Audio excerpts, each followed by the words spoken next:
Hello friends, आज का हमारा टॉपिक है multiple inheritance in C plus plus OOPs में। आज हम सीखने वाले हैं कि मल्टीपल इनहेरिटेंस क्या होता है। इससे पहले हमने डिस्कस किया था कि सिंगल इनहेरिटेंस क्या होता है। आज हम डिस्कस करने वाले हैं मल्टीपल इनहेरिटेंस क्या होता है, जो कि C plus plus OOPs concept का मोस्ट इंपॉर्टेंट कॉन्सेप्ट है, मल्टीपल इनहेरिटेंस। आज इसको हम डिटेल में सीखने वाले हैं। सबसे पहले हम इसकी डिफिनीशन देखेंगे, उसके बाद सिंटैक्स, फिर रियल लाइफ एग्जाम्पल से हम इसको समझेंगे प्रोग्राम के साथ। सबसे पहले मल्टीपल इनहेरिटेंस, जैसे कि इसके नेम से ही पता चलता है कि इसमें जो भी काम करने वाले हैं वो मल्टीपल काम होने वाले हैं, इसीलिए इसका नेम भी क्या पड़ा हुआ है, मल्टीपल इनहेरिटेंस पड़ा हुआ है। सबसे पहले देखते हैं इसके पॉइंट्स को।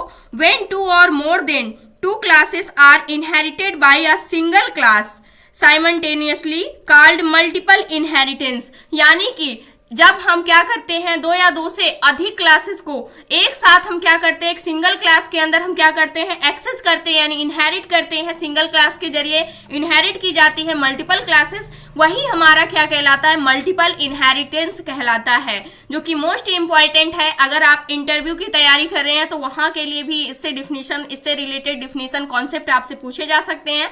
मल्टीपल इनहेरिटेंस, जैसे कि हमारे 4 पिलर्स होते हैं ऑप्स कॉन्सेप्ट के, एब्स्ट्रैक्शन, उसके बाद हमारा होता है डेटा इनकैप्सुलेशन, फिर होता है हमारा इनहेरिटेंस, पॉलीमॉर्फिज्म। इसलिए ये मोस्ट इंपॉर्टेंट चैप्टर है। इससे रिलेटेड जो भी डिफिनीशंस होती हैं आपसे पूछी जा सकती हैं इंटरव्यू में। सेकेंड पॉइंट हम डिस्कस करते हैं, in other words we can say that in this type of inheritance base class में बी 2 और मोर देन 2। जो हमारी बेस क्लास होती है मल्टीपल इनहेरिटेंस में, वो कितनी हो सकती है, 2 हो सकती है या फिर 2 से अधिक हो सकती है, यानी सिंगल नहीं हो सकती है कभी भी, 2 होगी या तो 2 से अधिक होगी। But derived class should be 1, लेकिन जो डिराइव्ड क्लास होती है वो क्या होनी चाहिए, एक ही होनी चाहिए। ये इसकी कंडीशन होती है मल्टीपल इनहेरिटेंस की। इससे पहले हमने सिंगल इनहेरिटेंस की बात की थी, जिसमें क्या था, एक ही बेस क्लास होगी, एक ही डिराइव्ड क्लास होगी, तो हमारा क्या हो जाता है, सिंगल इनहेरिटेंस। लेकिन मल्टीपल इनहेरिटेंस की कंडीशन क्या है, इसमें क्या हो सकता है, जो बेस क्लास होती है या तो वो 2 होगी या तो 2 से अधिक होगी, लेकिन जो डिराइव्ड क्लास होनी चाहिए वो हमेशा एक ही होनी चाहिए, तभी वो उस प्रकार का इनहेरिटेंस हमारा मल्टीपल इनहेरिटेंस कहलाएगा, नहीं तो वो कुछ और ही इनहेरिटेंस बन जाएगा। इसके बाद नेक्स्ट पॉइंट देखते हैं, in this type of inheritance at least 3 class are compulsory, यानी कि इस टाइप्स के मल्टीपल इनहेरिटेंस, यानी इस इनहेरिटेंस में क्या कंपलसरी होता है, 3 क्लासेस होना कंपलसरी होंगी, क्योंकि 2 आपके पास बेस क्लास होना कंपलसरी है और एक आपके पास डिराइव्ड क्लास होना कंपलसरी है। तो इस प्रकार से आप कह सकते हैं कि 3 क्लासेस होना कंपलसरी है। अगर यहाँ पर आप क्या करते हैं, 3 से अधिक भी हो सकती है, लेकिन जो डिराइव्ड क्लास होगी हमेशा वो एक ही होगी, और जो हमारी बेस क्लास होगी वो 2 हो सकती है, 3 हो सकती है, यानी n नंबर्स ऑफ हो सकती हैं, जो हमारी क्या होती हैं, बेस क्लासेस होती हैं। तो इस टाइप का इनहेरिटेंस जो होता है हमारा मल्टीपल इनहेरिटेंस कहलाता है। इसको हम अब एग्जाम्पल से, यानी इसके सिंटैक्स के जरिए समझते हैं। तो इसका नॉर्मल सा सिंटैक्स क्या है, जैसे कि हमने पहले यूज किया, उसमें क्लासेस की संख्या बढ़ा देंगे और वहां पर बेस क्लासेस हम ज्यादा क्रिएट करेंगे। उसके बाद एक सिंगल हम क्या करेंगे, डिराइव्ड क्लास क्रिएट करेंगे, जिससे हम क्या करेंगे, जितनी भी हमारी बेस क्लासेस होंगी वो उसके डेटा को इनहेरिट कर लेंगी। इसके बाद हम देखते हैं यहाँ से, सबसे पहले मान लीजिए एक क्लास हमारी क्या है, ए है, या फिर मान लीजिए 3 पर्सन है, 2 पर्सन है आपके पास, एक और अदर पर्सन है, वो क्या करता है, उन दोनों की इंफॉर्मेशन इनहेरिट करना चाहता है। इस प्रकार से भी आप ले सकते हैं। मान लेते हैं एक हमारी क्लास है ए नेम की, एक और क्लास है हमारी बी नेम की यहाँ पर। उसके बाद ये दोनों क्लासेस हमारी कैसी हैं, ये जो 2 हमारी क्लासेस हैं, ये वाली और ये वाली, ए एंड बी वाली, ये भी हमारी कौन सी क्लास होगी, ये हमारी क्या होगी, बेस क्लास होगी, सेम। और सेम ऐसे ही हमारी ये भी क्या होगी, बेस क्लास होगी। ए एंड बी हमारी क्या है, बेस क्लासेस हैं। उसके बाद एक हमारे पास एक क्लास है, किस नेम की, सी नेम की मान लेते हैं। ये हमारी क्या है, जो हमारी सी है, ये क्या है, हमारी डिराइव्ड क्लास है, डिराइव्ड क्लास। हमने एक नॉर्मल सा एग्जांपल लेते हैं, जैसे कि 3 क्लासेस होना कंपलसरी है, तो हम 3 पे ही देखते हैं।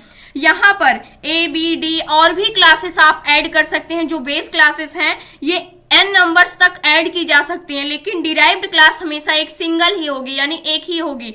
तो आप देख सकते हैं, आप जो यहाँ पर जो हम अप्लाई कर रहे हैं मल्टीपल इनहेरिटेंस, जो भी ए के अंदर इंफॉर्मेशन होगी, बी के अंदर इंफॉर्मेशन होगी, ए की इंफॉर्मेशन यहाँ पर डिराइव्ड क्लास एक्सेस कर रहा है और बी की भी इंफॉर्मेशन डिराइव्ड क्लास एक्सेस कर रहा है। ये अलग अलग एक्सेस करेगा, ना कि ए की इंफॉर्मेशन पहले बी के पास जाएगी फिर सी के पास आएगी। ये डायरेक्टली एक्सेस कर रहा है, यानी जो सी है हमारा, जो डिराइव्ड क्लास है, ये डायरेक्ट हर एक बेस क्लास का डेटा डायरेक्ट एक्सेस करता है मल्टीपल इनहेरिटेंस के अंदर, जो कि इसका मोस्ट इंपॉर्टेंट कॉन्सेप्ट है। ये आपको ध्यान में रखना होगा। उसके बाद आप आसानी से इसका प्रोग्राम क्या कर सकते हैं, डिजाइन कर सकते हैं, यानी बना सकते हैं। तो यहां से आपको ये समझ में आ गया होगा। एक और अदर एग्जांपल से अगर हम समझें, जिसपे हम क्या करेंगे, अपने प्रोग्राम को बनाने वाले हैं। मान लेते हैं यहां पर हमें क्या करना है, जो ए है, यहां पर एक क्लास लेते हैं हम ए, जो ए क्लास है इसको क्या करना है, एडिशन करना है। इसको बोला गया है एडिशन करने के लिए। क्लास बी है, इसको क्या बोला गया है, सब्ट्रैक्शन करने के लिए। इसको क्या बोला गया है, सब्ट्रैक्शन करने के लिए। और क्लास सी है यहाँ पर, मान लेते हैं। इसी प्रकार से आप और भी क्लासेस बना सकते हैं। इसको बोला गया है मल्टीप्लिकेशन, मल्टीप्लिकेशन करने के लिए। इसी प्रकार से आप डी ले सकते हैं, उसके लिए डिवीजन आप बना सकते हैं। हम यहाँ पर 3 क्लासेस लेते हैं। 3 क्लासेस क्या है, कंपलसरी हैं हमारे प्रोग्राम के अंदर, तो यहाँ से हम 3 क्लासेस ले रहे हैं। अब इसके बाद 3 क्लासेस तो हो गई, यहाँ पर हमने ये बात कर लिया। लेकिन यहाँ पर जो ए है, इसको सिर्फ क्या काम करने के लिए बोला गया है, ये आप ध्यान से समझेंगे। इसको सिर्फ अब्स्ट्रैक्शन एडिशन करने के लिए बोला गया है। बी वाले को सिर्फ सब्ट्रैक्शन करने के लिए बोला गया है। लेकिन जो सी वाली क्लास है, इसको मल्टीप्लिकेशन तो करना ही है, प्लस इसको एडिशन भी करना है, प्लस क्या करना है, सब्ट्रैक्शन भी करना है। तो ये क्या करेगा, या तो ये काम खुद से करे या फिर ये क्या कर ले, डायरेक्टली ए और बी से अपनी हेल्प ले सकता है। तो ये क्या करेगा, जो सी है, ये अपने टाइम को क्या करेगा, बचाएगा। जिसके लिए क्या करेगा, जो सी वाला है, ये हमारी दोनों क्या हो जाएंगी, ए एंड बी जो होंगी, ये क्या होगी, हमारी बेस क्लास होगी। यहाँ से 2 बेस क्लासेस हो जाएंगे, और जो हमारी सी वाली है, ये डिराइव्ड क्लास हो जाएगी यहाँ से। उसके बाद क्या करेगा, जो हमारा सी वाला है, ये मल्टीप्लिकेशन का काम तो खुद से करेगा। तो सी क्या कर लेगा, यहाँ से जो ए के पास डेटा है, एडिशन का काम क्या कर लेगा, ए से ले लेगा, यानी ए से इनहेरिट कर लेगा। उसके बाद सब्ट्रैक्शन का काम किससे ले लेगा, बी से ले लेगा। इस प्रकार से इसके पास, और मल्टीप्लिकेशन का काम जो है ये खुद से कर लेगा। इस प्रकार से इसके पास क्या आ जाएगा, एडिशन आ जाएगा, सब्ट्रैक्शन आ जाएगा और मल्टीप्लिकेशन। तीनों काम इसका क्या हो जाएगा, कंप्लीट हो जाएगा। मान लीजिए एडिशन करने में, जो ए वाला एडिशन किया हुआ है, इसको ए काम करने में, इस काम को करने में कितना टाइम लगता है, मान लीजिए यहाँ पर इसको जो टाइम लग रहा है वो 50 मिनट का लग रहा है, और बी वाले को भी इस काम करने में 50 मिनट लग रहा है। सी वाले को क्या करना, तीनों काम करने हैं। लेकिन ये क्या करेगा, मल्टीप्लिकेशन सिर्फ करेगा तो 50 मिनट इसको लगेंगे, और जो एडिशन है, सब्ट्रैक्शन है, इसको क्या कर लेगा, डायरेक्ट क्या कर लेगा, इनहेरिट कर लेगा, यानी ए से ले लेगा और इसको बी से ले लेगा।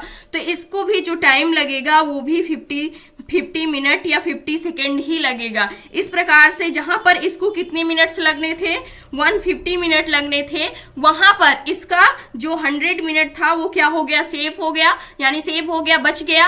और जो 50 मिनट थे सिर्फ उतने ही लगे, बाकी का जो टाइम था वो इसके लिए बच गया। यही इसका यूज होता है मल्टीपल इनहेरिटेंस का, यानी इनहेरिटेंस यूज करने का मेन पर्पस जो होता है वो क्या होता है, टाइम को बचाने का होता है। यानी कि आपको जो काम बार बार करना है उसको आप बार बार क्यों करें, जो काम एक बार हो चुका है उसको आप डायरेक्टली इनहेरिट कर सकते हैं, उस काम को आप बार बार करें ही ना, जिससे आपका जो टाइम होगा वो बच जाएगा। इसीलिए हम किसका यूज करते हैं, मल्टीपल इनहेरिटेंस, यानी कि इनहेरिटेंस का यूज करते हैं, जिसमें अलग अलग हमारे टाइप्स होते हैं जिसको हम पढ़ रहे हैं।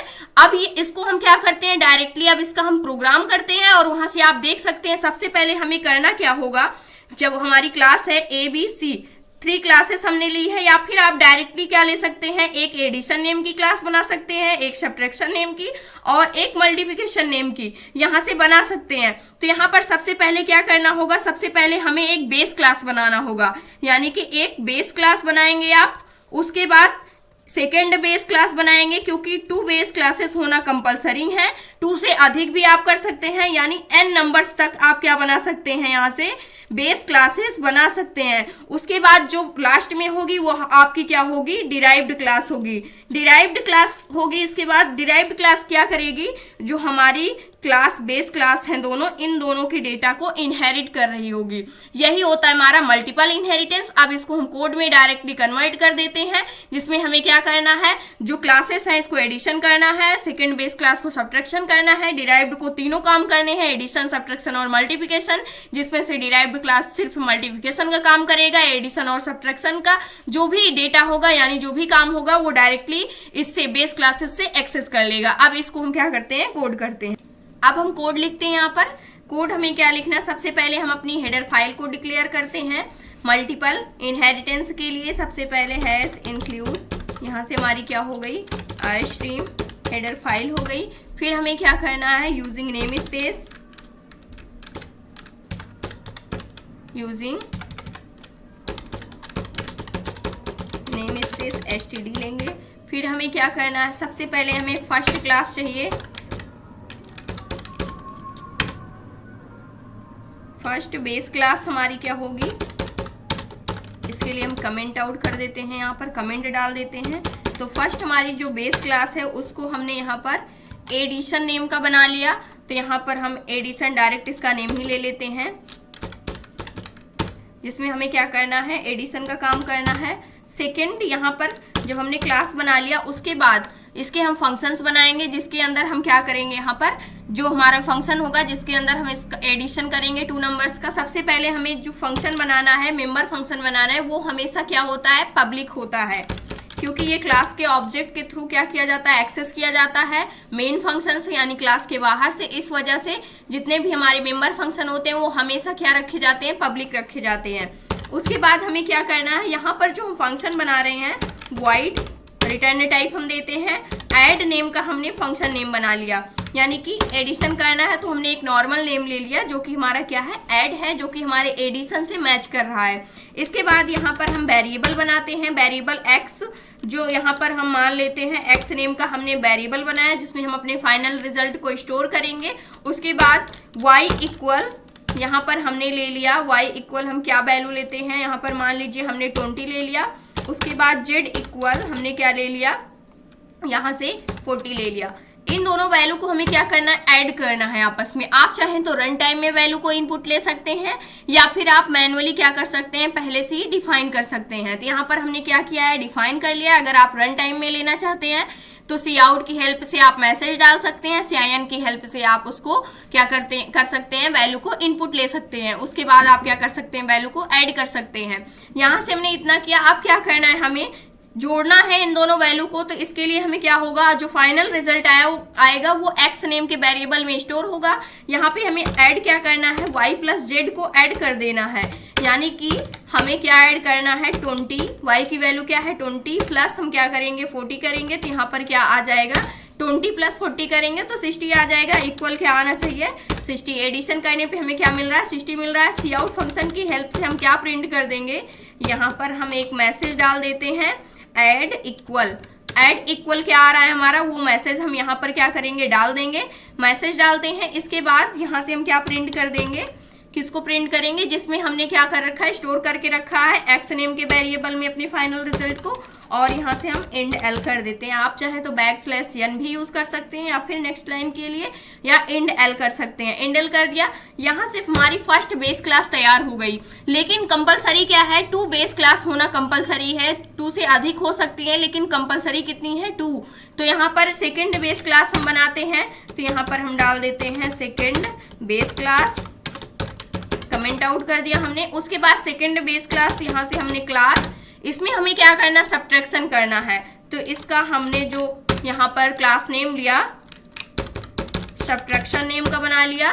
सब्ट्रैक्शन यहाँ पर हमने जो क्लास नेम बनाया, उसके बाद ये हमारी क्लास हुई। अब इसके अंदर हमें क्या करना है, 2 नंबर्स को सब्ट्रैक्ट करना है आपस में, यानी कि माइनस करना है। जिसके लिए हम क्या बनाएंगे, सबसे पहले यहाँ पर मेंबर फंक्शन बनाएंगे। तो मेंबर फंक्शन पब्लिक होता है, एक्सेस मॉडिफायर यूज करेंगे। उसके बाद वाइड, और यहाँ से हमने किस नेम का यहाँ पर फंक्शन बनाया, सब नेम का, यहाँ से हमने मेंबर फंक्शन बना लिया, जिसके अंदर हम क्या करने वाले हैं, 2 वैल्यू को सब्ट्रैक्ट करेंगे इन टाइप का, और एक्स में हम अपने फाइनल रिजल्ट को स्टोर करेंगे। वाई इक्वल हमारी वैल्यू क्या है 90 है। उसके बाद z इक्वल हमारी जो वैल्यू है वो क्या है 80 है। इन दोनों वैल्यू को आपस में सब्ट्रैक्ट करना है, जिसके लिए हम यहाँ पर फार्मूला लिखेंगे। x इक्वल हम क्या कर देंगे y माइनस जेड कर देंगे।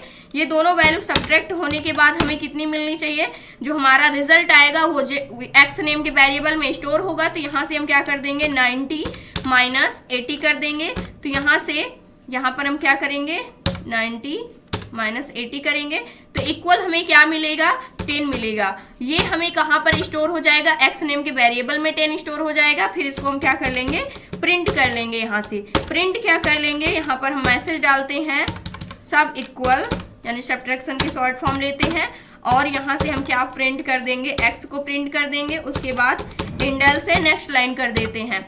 अब यहाँ से ये भी कोड हमारा यानी कि ये भी क्लास हमारी क्या हो गई कंप्लीट हो गई। सिंगल बेस क्लास हमने यहाँ पर बनाया, फर्स्ट बेस क्लास हमारी हो गई, सेकंड बेस क्लास हो गई। उसके बाद अब हमें क्या बनाना है, आप चाहे तो यहाँ पर और भी बेस क्लासेस ऐड कर सकते हैं, जितनी आपकी मर्जी हो। n नंबर्स तक आप बेस क्लास क्या कर सकते हैं ऐड कर सकते हैं। लेकिन यहाँ पर हम 2 बेस क्लास लेते हैं और एक सिंगल डिराइव 3 क्लास के ऊपर हम काम कर रहे हैं। आप चाहे तो 4 5 6 कितनी भी रख सकते हैं। इसके बाद हम क्या बनाएंगे, अब यहाँ पर अब हमारा काम है डिराइव्ड क्लास बनाना। तो यहाँ पर अब हम लेते हैं डिराइव्ड क्लास, ये हमारी क्या होगी डिराइव्ड क्लास होगी। अब डिराइव्ड क्लास जो है हमारी उसमें क्या करना है, हमें मल्टीप्लिकेशन करना है। तो मल्टीप्लिकेशन करने के लिए क्लास लेते हैं और क्लास का नेम हम क्या रखते हैं यहाँ पर मल्टीप्लिकेशन इसका नेम रखते हैं हम। अपनी क्लास का नेम हमने मल्टीप्लिकेशन रख दिया। अब हमें क्या करना है, यहाँ से जो हमारी मल्टीप्लिकेशन क्लास है, जैसे कि हमने देखा था क्लास हमारी जो सी थी उसको तीनों काम करने थे, एडिशन सब्ट्रैक्शन और मल्टीप्लिकेशन। मल्टीप्लिकेशन तो ये खुद से करेगा, लेकिन एडिशन का काम क्या करेगा, ये इस एडिशन वाली क्लास से ले लेगा, यानी बेस क्लास से एक्सेस कर लेगा, सब्ट्रैक्शन को भी बेस क्लास से एक्सेस कर लेगा।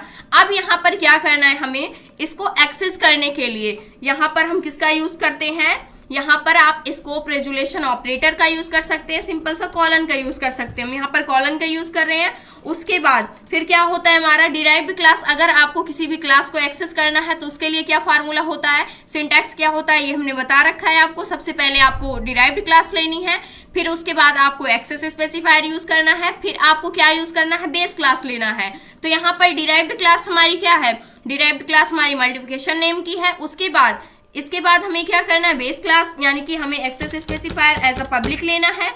फिर हमें क्या करना है पब्लिक लेना है। उसके बाद हमें क्या लेना है, यहाँ पर क्लास लेना है। क्लास हमारी क्या है, फर्स्ट जो हमारी बेस क्लास है कंट्रोल सी कर लेंगे, यहाँ पर पेस्ट कर देंगे कंट्रोल बी से। फर्स्ट जो है हमारी वो क्या है एडिशन नेम की। उसके बाद सेकंड हमारी क्या है, सेकंड जो हमारी क्लास है वो सब्ट्रैक्शन नेम की है। इससे पहले हम इसका एक्सेस स्पेसिफायर यूज करेंगे पब्लिक यहाँ पर। उसके बाद ये हमारी क्या है सब्ट्रैक्शन नेम की। तो इसको हम लेते हैं यहाँ से डायरेक्ट हम क्या कर लेंगे, इसको भी कॉपी पेस्ट कर लेते हैं ताकि स्पेलिंग मिस्टेक हमारी नहीं होनी चाहिए, नहीं तो हमारा जो रिजल्ट आना चाहिए वो नहीं आएगा। ये हमारी क्या हो गई, यहाँ से इस क्लास ने जो हमारी मल्टीप्लिकेशन नेम की यानी जो हमारी क्या थी यहाँ से डिराइव्ड क्लास थी, उसने किसको एक्सेस कर लिया, एडिशन वाली क्लास को और सब्ट्रैक्शन वाली, यानी दोनों बेस क्लासेस को कौन एक्सेस कर रहा है, यहाँ से मल्टीप्लिकेशन जो हमारी डिराइव्ड क्लास है वो एक्सेस कर रही है। अब इसके बाद हमें क्या करना है, अब यहाँ पर हमें मल्टीप्लिकेशन का काम तो करना होगा, एडिशन सब्ट्रैक्शन तो हमारा पहले से ही हो चुका है, उसको सिर्फ एक्सेस ही करना है, यानी इनहेरिट कर लिया गया है। इसके बाद हमें क्या रखना होगा एक्सेस मॉडिफायर, यानी सबसे पहले हम यहाँ पर क्या बनाएंगे, अपना क्या बनाते हैं, यहाँ पर फंक्शन बनाते हैं पब्लिक। हमने यहाँ पर फंक्शन बनाया पब्लिक नेम का, पब्लिक यहाँ पर यहाँ पर हमने क्या एक्सेस स्पेसिफायर यूज किया। उसके बाद हमें क्या करना है, यहाँ से हम फंक्शन बनाते हैं वाइड मल्टीप्लाई नेम का, हमने यहाँ पर मल्टीप्लाई नेम का हमने फंक्शन नेम बना लिया। उसके बाद इसके अंदर हम क्या करेंगे, मल्टीप्लिकेशन का टास्क परफॉर्म करेंगे इंट x। उसके बाद x में हम अपने फाइनल रिजल्ट को स्टोर करेंगे। y इक्वल हमने क्या दे दिया, यहाँ से 2 दे दिया और यहाँ पर हमने z इक्वल क्या दे दिया 9 दे दिया। अब यहाँ पर क्या होगा, मल्टीप्लाई करना है हमें, 2 9 का क्या होता है हमारा 18 होता है, तो 18 हमें रिजल्ट मिलना चाहिए, जिसके लिए हमें फार्मूला लिखना होगा। फार्मूले को हम लिखते हैं, फार्मूला हमारा क्या है, x इक्वल क्या हो जाएगा y मल्टीप्लाई हम किस में कर देंगे, z में कर देंगे। ऐसे आप डिवीजन भी कर सकते हैं, सी आउट फंक्शन की हेल्प से हमने यहाँ पर क्या कर दिया, मल्टीप्लाई इक्वल मल्टीप्लाई जो हमने किया है वो वैल्यू किस में स्टोर होगी, एक्स नेम की वेरिएबल में, और यहाँ से हम एंडल कर देते हैं, सिंपल सा एंडल करेंगे। उसके बाद ये यहाँ से वैल्यू क्या हो जाएगी, प्रिंट हो जाएगी। और यहाँ पर जो हमें रिजल्ट मिलना चाहिए वो 9 की मल्टीप्लाई 2 में करेंगे तो 18 आएगा। 18 किस में स्टोर होना चाहिए, एक्स नेम के वेरिएबल में, एक्स को हमने यहाँ से प्रिंट कर लिया है। अब यहाँ से अगर आप देखें तो ये हमारा क्या हो चुका है, जो हमारा पूरा कोड था वो कंप्लीट हो चुका है। इसको अगर आप देखें तो यहाँ से आप देख सकते हैं, सबसे पहले हमारी फर्स्ट बेस क्लास है, उसके बाद सेकंड बेस क्लास है, उसके बाद थर्ड डिराइव्ड क्लास है। तीनों क्लासेस हमने बना ली हैं। 3 क्लासेस होना कंपलसरी है मल्टीपल इनहेरिटेंस के अंदर, जिसमें से 2 बेस क्लास होनी चाहिए और एक डिराइव्ड क्लास होनी चाहिए। बेस क्लासेस 2 से अधिक हो सकती हैं, लेकिन 2 से कम नहीं हो सकती है। डिराइव्ड क्लास सिंगल ही हो सकती है। ये यहाँ से हमने क्लास बना लिया और यहाँ से डेटा को इनहेरिट कर लिया। अब क्या काम बचता है, सिर्फ हमें क्या करना, ऑब्जेक्ट के थ्रू इन सभी फंक्शन को कॉल करना होगा।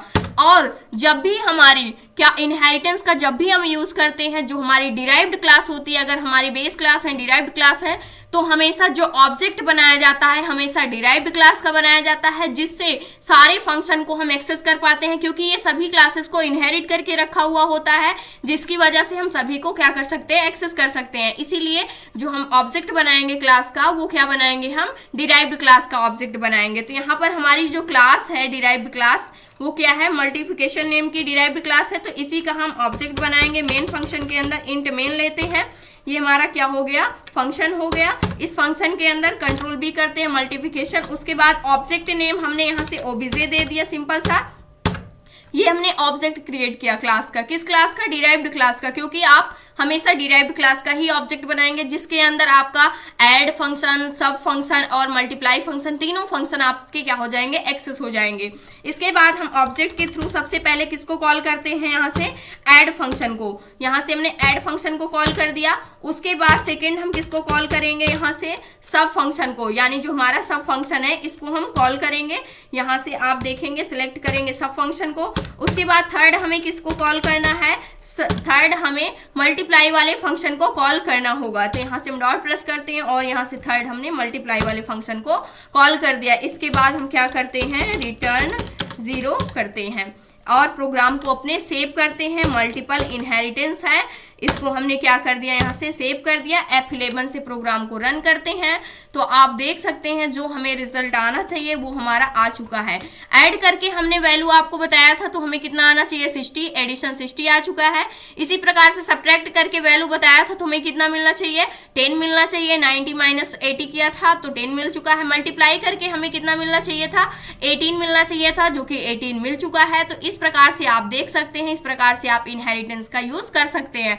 अगर आपको अदर क्लासेस भी बनानी है, यानी कि जो हमारी बेस क्लासेस है वो 2 ही हमने लिया था, अगर आप 2 से अधिक बनाना चाहते हैं तो आप बना सकते हैं और इस प्रकार से आप क्या कर सकते हैं, उसको एक्सेस कर सकते हैं, यानी मल्टीपल इनहेरिटेंस का यूज कर सकते हैं। लेकिन आपको हमेशा ध्यान रखना होगा, मल्टीपल इनहेरिटेंस में क्या होता है, हमेशा बेस क्लासेस 2 या 2 से अधिक होती हैं, लेकिन डिराइव्ड क्लास हमेशा एक ही होती है। ये था आज का हमारा टॉपिक, जो कि था मल्टीपल इनहेरिटेंस। आई होप दोस्तों अगर आज की इन्फॉर्मेशन आपको अच्छी लगी हो तो प्लीज वीडियो को लाइक करना, चैनल को सब्सक्राइब करना और दोस्तों के पास शेयर करना।